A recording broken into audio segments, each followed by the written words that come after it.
इस वक्त हमारे साथ मौजूद हैं हरियाणा कर्मचारी चयन आयोग के अध्यक्ष भोपाल सिंह खदरी जी। भोपाल सिंह खदरी जी युवा वर्ग के लिए, जो बेरोजगार वर्ग है, उनके लिए एक अच्छी खबर इनकी तरफ से आ रही है। इसलिए पंजाब केसरी ने सोचा कि एक्सक्लूसिवली सारे मुद्दों पर इनसे बातचीत की जाए। खदरी साहब, स्वागत है आपका। नमस्कार जी, आपके दर्शकों को मेरी तरफ से नमस्कार।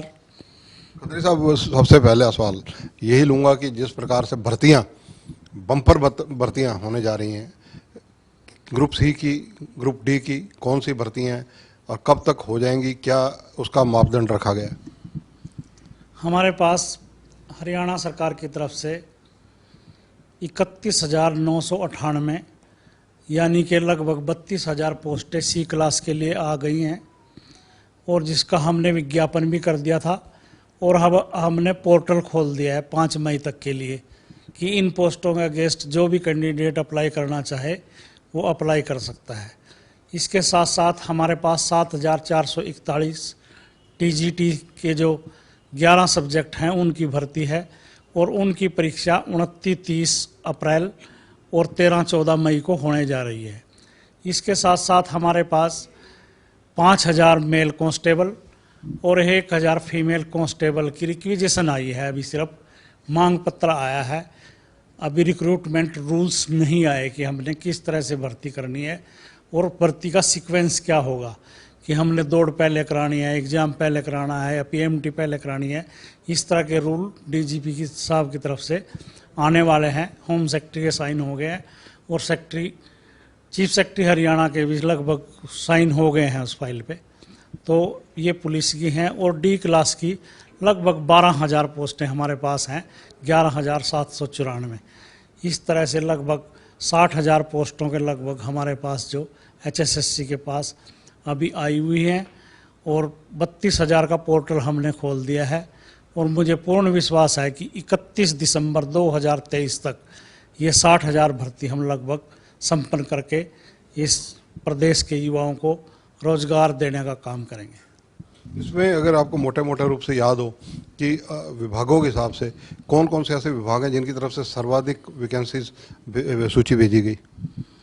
क्लर्क हैं हमारे पास लगभग 2,000, अकाउंटेंट हैं, स्टेनोग्राफर हैं, टैक्सेशन इंस्पेक्टर हैं, एक्साइज इंस्पेक्टर हैं, फूड एंड सप्लाई इंस्पेक्टर हैं, ग्राम सचिव हैं, पटवारी है, कैनाल पटवारी है, ITI के इंस्ट्रक्टर्स की कुछ पोस्टें हैं।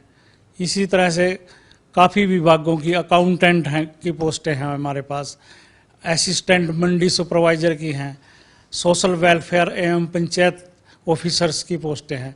इस तरह से काफ़ी डिपार्टमेंट की तरफ से हमारे पास लगभग 403 कैटेगरी की 32,000 पोस्टें आ गई हैं जिनका पोर्टल शुरू हो गया है। 31 दिसंबर 2023 तक का तो आपने अपना लक्ष्य बताया। इसके बाद अगली प्रक्रिया के लिए, क्योंकि जो CET है वो अभी से लेना शुरू करेंगे, चाहे वो ग्रुप सी के लिए हो या ग्रुप डी के लिए हो, उनको लेकर क्या तैयारियां चल रही हैं? ग्रुप सी का दोबारा CET कब तक संभावित है, क्योंकि बच्चे, युवा वर्ग आपकी तरफ देख रहा है? अभी हम ग्रुप डी का जो पोर्टल है वो अगस्त में एक बार फिर से खोलने वाले हैं, क्योंकि हमारे पास 10,54,000 कैंडिडेट ऐसे हैं जो सी और डी में कॉमन हैं। तो कुछ बच्चों की और सरकार की भी इच्छा है कि ये पोर्टल दोबारा से खोल दें और नए जो फ्रेश बच्चे जिन्होंने मैट्रिक की है या +2 की है वो भी इसमें शामिल हो जाएं। तो अगस्त में हम ये पोर्टल एक बार डी के लिए फिर से खोल लेंगे और सितंबर अक्टूबर तक का डी का एग्ज़ाम लेंगे और जो सी का नए सिरे से जो 23 का हमने CET लेना है वो नवंबर में हम लेंगे। और अब की बार जो सी और डी का जो वो है वो एक ही साथ होगा। अब की बार 2 हो रहे हैं 2022 के लिए, 2023 के लिए सी और डी का एक ही एग्जाम होगा। ग्रुप सी और ग्रुप डी के CET जिस एजेंसी से आपने करवाए, क्या आप उनकी वर्किंग से पूर्णतः संतुष्ट हैं? हाँ, बिल्कुल। NTA ने की है और NTA ने अपना काम बहुत अच्छी तरह से किया है, जितनी हमने उम्मीद भी नहीं थी। आपने खुद देखा होगा कि कहीं से भी कोई इसकी अनफेयर या नकल की कोई घटना ऐसी नहीं हुई और सरकार ने भी जो सहयोग किया, पहली बार बस को फ्री किया है और कानून व्यवस्था को चाक चौबंद रखा है। इसके लिए NTA का भी और सरकार का भी मैं हार्दिक आभार प्रकट करता हूँ। युवा वर्ग जो अभ्यर्थी जिनको कहा जाता है, उनसे हमारी चर्चा होती रहती है। आपको एक अच्छा इंसान, बढ़िया बुद्धिजीवी, सुशिक्षित वर्ग का प्रतिनिधि मानते हैं, वो आपका रिगार्ड करते हैं, लेकिन वो यहाँ की व्यवस्था जो है कर्मचारी चयन आयोग की, इसके शुद्धिकरण की बात भी करते हैं। ऐसा क्यों है? देखो, जब इतना बड़ा इवेंट होता है तो उसमें कहीं ना कहीं कमियां रह जाती हैं। अब जैसे हमने स्क्रूटनी करनी पड़ती है, 45 से 60 कमेटियां हमारी बैठ के स्क्रूटनी करती है, तो किसी न किसी डॉक्यूमेंट में कोई ना कोई कमी तो रह जाती है। ह्यूमन नेचर है। टेक्निकल अभी हमारा पोर्टल शुरू हो रहा है, तो हमने ऐसे राइडर लगाए हुए हैं कि जिसकी कोई क्वालिफिकेशन पूरी ही ना करे, वो अप्लाई ही ना कर पाए, तो उसके बावजूद भी कहीं एक्सपीरियंस को लेके या इक्विवेलेंट को लेके इस तरह की प्रॉब्लमें आना तो स्वाभाविक है। तो इतना बड़ा टेक्निकल का पोर्टल का ज़माना है, तो कुछ ना कुछ कमी तो रह ही जाती है। अगर इसके अलावा चर्चा की जाए सीईटी की, जो क्वालिफाइड जो अभ्यर्थी हैं जितने भी हैं, क्या मेंस के एग्ज़ाम्स के अंदर इन सभी को मौका मिलेगा? हाँ, क्वालिफाइड को हमने फार्म भरने का मौका दिया है, और अगले टेस्ट के लिए हम 4 गुना बुलाएंगे। जो सीईटी का अभी तक का हमारे पास ड्राफ्ट सरकार ने बना के भेजा है। सीईटी का दोबारा मेंस का एग्ज़ाम कब तक संभावित हो सकता है? ये युवा वर्ग क्योंकि जुड़ा रहता है तो पूछता रहता है। हमने 13 मई से एग्ज़ाम शुरू करने थे, तो टीजीटी का हमारा 13 और 14 मई को हो गया, और इसी तरह से 21 तारीख को एचपीएससी का एचसीएस का जो प्रीलिमिनरी टेस्ट है वो निर्धारित हो गया, और मई में हमने 6-7 मई को निर्धारित किया था एग्ज़ाम। वहाँ पे एनटीए का नीट का पेपर आ गया, तो इसलिए जो हमारे एग्ज़ाम हैं जो 63 ग्रुप में हम लेने जा रहे थे, वो अभी लगभग 10-15 दिन या 2 हफ्ते लेट होंगे, और हम इन सारे का रीशेड्यूल करने जा रहे हैं। पर हमारे लिए खुशी की बात यह है कि 1.5 महीने की जो छुट्टियां स्कूल में पड़ती हैं जून में, वो जून हमारे लिए पूरा का पूरा खाली है, तो हमने वैकेंट ढूंढने की जरूरत नहीं है। तो मुझे पूरी उम्मीद है कि ये जो एग्ज़ाम का काम है ये हम जून में पूरा संपन्न करा लेंगे। एक बच्चे ने सीईटी का जब अप्लाई करने का वक्त आता है, अप्लाई किया, तब वो ग्रेजुएट है, मीनवाइल वो आगे पढ़ता रहा, पोस्ट ग्रेजुएट हो गया, क्या ऐसी व्यवस्था उसके जो डिग्री है उसको दोबारा से पोर्टल पर जाकर वो संशोधित कर सकता है कि अब वो पोस्ट ग्रेजुएट हो गया? हाँ, बिल्कुल कर सकता है। सीईटी की हमारी शर्त सिर्फ +2 थी, क्योंकि ये हमारा क्वालिफाइंग टेस्ट था। अब वो पोस्ट के अगेंस्ट अप्लाई कर रहा है, उसकी क्वालिफिकेशन तो जो अपडेट है या जो क्वालिफिकेशन असेंशियल है उसकी पोस्ट के लिए, उसकी डिमांड तो अब हमने की, अब कर रहे हैं हम। तो अब वो जो पोस्ट के अगेंस्ट भर रहा है वो अपनी क्वालिफिकेशन भर सकता है जो उसने हायर प्राप्त कर ली है। अब वैसे तो सिलेबस की जानकारी ऑलमोस्ट आपने देने की कोशिश की है, जो दर्शकों को आप बताना चाहेंगे सिलेबस की उपलब्धता कैसे रहेगी, एग्ज़ाम का क्या पैटर्न रहेगा? हमने जो 64 ग्रुप बनाए हैं सबका सिलेबस हमने डिस्प्ले कर दिया है और बच्चों को बता दिया इस तरह का सिलेबस आएगा, तो सारे ये सारा चीज़ें क्लियर हो गई हैं। अब कुछ बच्चों की इंक्वायरियाँ थी, कोच के लिए उन्होंने कहा था कि आपने हार्ड जो सिलेबस किया है उसको हमने इजी कर दिया है। वो एक स्टैटिकल जो पोस्टें हैं उसमें कहा था कि आपने इकोनॉमिक्स के क्वेश्चन ज़्यादा रख दिए हैं, उसको भी हमने काट के स्टैटिक्स के ज़्यादा कर दिए हैं। तो जितने बच्चों के सुझाव हमारे पास आए हमने लगभग मान्य हैं, एक्सपर्ट को भेजे हैं, जो एक्सपर्ट को अच्छा लगा और हमको भी जचती थी बात, हमने बच्चों की बात को खुले दिल से स्वीकार किया है। वैसे तो जो अभ्यर्थी हैं इस मामले में खुशकिस्मत हैं कि वो आपको फ़ोन कॉल पर, लैंडलाइन पर, व्हाट्सएप पर कोई जानकारी चाहें तो आपके माध्यम से उपलब्ध होती रहती है, लेकिन फिर भी कहीं ना कहीं उनकी क्वेरीज रहती हैं। कई क्वेरीज वो हमारे माध्यम से भी आप तक पहुंचाते हैं, वो आपके जो जवाब होते हैं हम उन तक देते हैं। जो विशेषकर से अगर बात की जाए, जो वेबसाइट है उसको लेकर कई बार समस्या आती है कि वेबसाइट प्रॉपर काम नहीं करती। ऐसी स्थिति के लिए समाधान के लिए कोई टोल फ्री नंबर हो? नहीं, ऐसा नहीं है। अभी हमने जो पोर्टल खोला है अभी तक कोई ये नहीं आई कि बिजी है आपका पोर्टल या हैंग हो गया पोर्टल। कुछ बच्चों की इंक्वायरी है, उसके लिए हमने 3 हेल्पलाइन नंबर दिए हैं और हेल्पलाइन में उसकी समस्या का साथ के साथ समाधान होगा।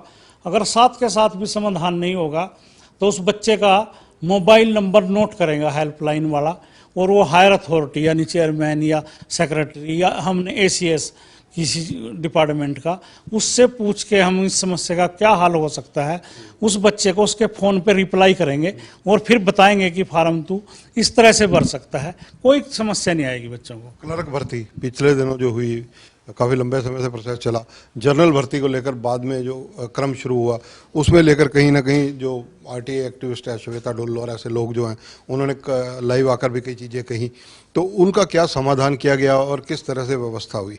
नहीं, एक बच्चा जो एससी का बच्चा था उसका जनरल में सिलेक्शन हो गया था, क्योंकि उसके नंबर जनरल की कट ऑफ से ऊपर थे और उस बच्चे ने इत्तेफाक से जिस डिपार्टमेंट जो अलॉट हुआ था उसको, वहाँ उसने ज्वाइन नहीं किया, तो उस डिपार्टमेंट ने वहाँ पर जनरल की बजाय एससी को ही दोबारा से सर्विस दे दी।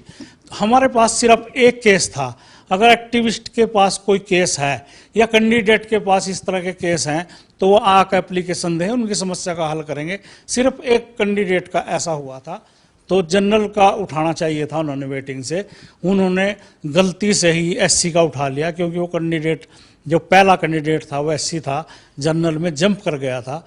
सिर्फ एक केस हुआ है और इतना बड़ा लाइव आके वो लोगों को गुमराह करने की बात है। मैंने तो खुद फ़ोन पे उनको ये कहा है कि अगर आपके पास ऐसा कैंडिडेट है कोई, तो मैं उसका समस्या का समाधान करूंगा। पुलिस भर्तियों को लेकर 40-45 कमेटियां बनाई गई, कई फादरलेस बच्चे थे जिनके सिलेक्शन में 5 नंबर की गड़बड़ हुई, या कुछ बच्चों के फादर जीवित थे उनको फादरलेस दिखाया गया, ये मामले भी आपके संज्ञान में आए होंगे? नहीं, जीवित का फादरलेस का नहीं है, वो मामला ये है कि कुछ बच्चों को 45 कमेटियाँ हमने बनाई, तो हमने उस टाइम ऑर्फन के नंबर थे, ना कि फादरलेस के। फादरलेस कोई सर्टिफिकेट लेके आ गया, ऑर्फन का लेके आ गया, इवन वो डेथ सर्टिफिकेट लेके आ गया अपने माँ बाप का। तो हमारी कमेटी से कुछ गलतियां हुई हैं कि हमने कुछ बच्चों को नंबर दे दिए हैं और कुछ ही सिमिलर केस में बच्चों को नहीं दिए हैं। हमने कोर्ट में जाके ये बात माफ़ी मांगी है कि हमारी स्क्रूटनी जो कमेटियाँ थी 45 कमेटियाँ, जिसके जो शायद इंस्ट्रक्शंस हमारी क्लियर नहीं थी या जो समझने में उनके गलती रही है, तो उन्होंने कुछ बच्चों को ऐसा को नंबर दे दिए जिनको नहीं मिलने चाहिए थे, और जिनको मिलने चाहिए थे उनको नहीं दिए। तो हमने पूरी की पूरी पोजीशन मान्य अदालत में बताई और अपनी गलती मानी हमने। सीईटी को लेकर जो है जिस प्रकार से रैंक वाला जो रिजल्ट है वो कब तक आने की संभावना है? रैंक का रिजल्ट जब हम 4 टाइम चूज करेंगे तो उस टाइम बताएंगे कि आपका रैंक क्या है। सरकार को सीईटी दोबारा लेने के लिए कोई आपने पत्र लिखा है हाल ही में? नहीं, वो उन्होंने पहले से ही बनाया हुआ है कि हम प्रत्येक जो ईयर है उसका अक्टूबर और नवंबर में सीईटी लिया करेंगे, तो उन्होंने अक्टूबर और नवंबर पहले ही निर्धारित कर रखा है, इस बाबत लेटर लिखने की कोई जरूरत ही नहीं है। हरियाणा के बाहर के अभ्यर्थियों को 5 नंबर मिलने की खबर आ रही है, कितनी का अधिकारी का, एक तो ये पुष्टि या ये सूचना गलत है, एक तो इसका अगर ऐसा कुछ है तो व्यक्तिगत रूप से आप इस चीज़ को कितना उचित मानते हैं? नहीं, देखिए, इस तरह का कोर्ट में केस था कि कुछ बच्चे जो आउट ऑफ स्टेट थे उन्होंने कहा कि ये सोशो इकोनॉमिक के नंबर सिर्फ हरियाणा वालों को देते हैं, बाहर वालों को नहीं देते, जो मौलिक अधिकार के खिलाफ है। तो ये हमारी जजमेंट कोर्ट की है, ना कि सरकार की, ना ही आयोग की। तो हमने तो कोर्ट के आदेश की पालना करनी पड़ती है, पर इससे कोई ज़्यादा घबराने की जरूरत नहीं है, क्योंकि हमने सीईटी में देखा है कि लगभग 3-3.25 हजार ही बच्चे जो है आउट ऑफ स्टेट वो पास हुए हैं। अगर उन सब को हम ये मान लें वो 4 गुणा में आएंगे, नहीं आएंगे, डॉक्यूमेंट वेरिफिकेशन में कितने बाहर होंगे, तो इससे कोई घबराने की जरूरत नहीं है कि बाहर के लोग लगेंगे, ऐसा नहीं है। हमने कोर्ट के आदेश की पालना करनी थी, वो हमने कर दी है। इसके अलावा जो ये तैयारी है बच्चों की भर्ती के लिए, इसको पूर्णतः पारदर्शिता निष्पक्ष रखा जाए, इसके लिए क्या व्यवस्था है? हमारे 2 साल हो गए हमारे आयोग को, हमने पूरी तरह पारदर्शिता और योग्यता को प्राथमिकता दी है और आगे भी ऐसे ही देते रहेंगे। तो आपने पिछले 2 सालों में देखा होगा कि कोई हमने भेदभाव या मेरिट को इग्नोर किया हो, तो ये तो सवाल अब ख़त्म हो गया है कि कैसे ईमानदारी से करेंगे, योग्यता से करेंगे, पारदर्शिता से करेंगे। ये तो हम करेंगे ही, पिछले 2 साल से कर रहे हैं। 2 साल क्यों, पिछले 8 साल से कर रहे हैं। और इसमें सिलेबस को लेकर बच्चों को जो भ्रांतियाँ रहती हैं, सिलेबस में, या क्या हरियाणा का जनरल नॉलेज 1/3 जैसा और स्टेट में प्रोविजन है, किसी में 40% है, किसी में 30% है, कोई क्राइटेरिया रखा गया कि हरियाणा से इतना जनरल नॉलेज पूछा जाएगा या हरियाणा से रिलेटेड क्वेश्चंस? नहीं, हमने अपने सिलेबस में बता दिया है, हमने अपना सिलेबस सार्वजनिक कर दिया है और सब ग्रुपों में हम क्या क्या सिलेबस होगा ये हमने निर्धारित करके बच्चों को बता दिया है। अब ये क्वेश्चन नहीं, कोई राइज ही नहीं करता है क्वेश्चन, हमने सब कुछ बता दिया है बच्चों को। राजस्थान जो सीईटी के एग्ज़ाम हुए हैं वहाँ 15 गुना बुलाने की व्यवस्था की गई है, उत्तर प्रदेश में 30 गुना मुख्य परीक्षा में शामिल होने की। तो इस तरह की चीज़ें आपके नोटिस में आ रही होंगी, हरियाणा के लिए आ गए, धीरे डे बाई डे कुछ सुधार होंगे? पॉलिसी मैटर है, इसके ऊपर सरकार को निर्णय करने होते हैं और उन्होंने अब सीईटी में जो है 4 टाइम का निर्णय किया हुआ है, किस प्रदेश में क्या है, ये सारी बातें सरकार के संज्ञान में हैं। तो इस बात के ऊपर अगर कोई विचार करना है तो सरकार को करना है। अब ये 4 टाइम है, इसमें कोई ना तो संदेह मेरे को ना बच्चों को होना चाहिए और ना ये अभी बार बार कहने की बात है, क्योंकि ये सीईटी का ड्राफ्ट है, कानून बन चुका है। अब ना सरकार भी अगर चाहे तो वो यू टर्न नहीं ले सकती। तो अभी ये 4 टाइम ही है, किस प्रदेश में क्या है, सब सरकारों को अपना अपना काम करने का तरीका अलग अलग है। जिस तरह से विवादों का एक साथ रहता है जब भी कोई परीक्षाएं होती हैं, कहीं ना कहीं कोई पेपर लीकेज, कोई ये चीज़ें, इनको रोकने के लिए निसंदेह अब तो आपने काफ़ी अच्छे तरीके से व्यवस्था बना ली होगी। नहीं, कोई विवाद नहीं, तो पिछले 2 साल से कोई विवाद नहीं है और अगर पेपर लीक की कोई घटना ही नहीं हुई आज तक, पुलिस को अगर छोड़ दें, कोई छोटी मोटी चीटिंग की घटना हो जाती है, व्हाट्सएप पे किसी ने फ़ोटो खींच के बाहर कर दिया या वहाँ एक दूसरे को बता दिया, या विजिलेंटर जो है वहाँ ड्यूटी कर रहा है टीचर, उसने किसी बच्चे की हेल्प कर दी, इस तरह की घटनाएं हुई हैं कहीं कहीं, उन पे भी हमने पूरी तरह से प्रतिबंध लगा दिया है। हम नहीं चाहते कि कोई किसी भी छोटी भी वो हो, तो इस तरह का कोई अब तो मतलब ही नहीं है इस बात का कि कोई। और अध्यक्ष भोपाल सिंह खदरी बेरोजगार युवा वर्ग को क्या मैसेज देंगे, किस तरह से उन्हें एक तरह से सुरक्षा कवच देंगे कि कोई यहाँ गलत काम नहीं होने दिया जाएगा? देखिए, मैं आपके चैनल के माध्यम से, हमारा पोर्टल खुला है, जो कैंडिडेट इसमें अप्लाई करने जा रहे हैं उनसे मेरी प्रार्थना है कि वो इंस्ट्रक्शंस को और सारी चीज़ को बड़े गौर से देख के तभी भरें। और ये पहला एक्सपेरिमेंट है हिंदुस्तान में धरनी जी कि एक ही फार्म में एक कैंडिडेट 50 से अधिक पोस्टें भर पा रहा है। तो ये हमारे लिए भी एक चैलेंजेबल था और कैंडिडेट के लिए भी था। सब बच्चों से, युवाओं से जो इस कतार में हैं वो बड़े ध्यान से इस फार्म को भरें, क्योंकि गलती जो हो जाती है जब कोई ऑनलाइन कोई चीज़ होती है, वो गलती सुधारने का मौका फिर नहीं होता, क्योंकि लास्ट डेट को 11:59 पे पोर्टल बंद हो जाता है और उसमें कोई एडिट या डिलीट करने की कोई संभावना ही नहीं होती। अगर हम बच्चों को करेक्शन करने का मौका देंगे तो वो अपने जो सीईटी में डाटा दिया है उसने कहीं वहाँ से छेड़छाड़ ना कर दे, इसलिए करेक्शन का मौका भी नहीं देंगे। आपके माध्यम से मेरी उन सभी कैंडिडेट्स को प्रार्थना है कि सब कुछ जांच के अपना फार्म भरें और मैं विश्वास दिलाता हूं कि पूरी ईमानदारी से, पारदर्शिता से और योग्यता से भर्ती होगी।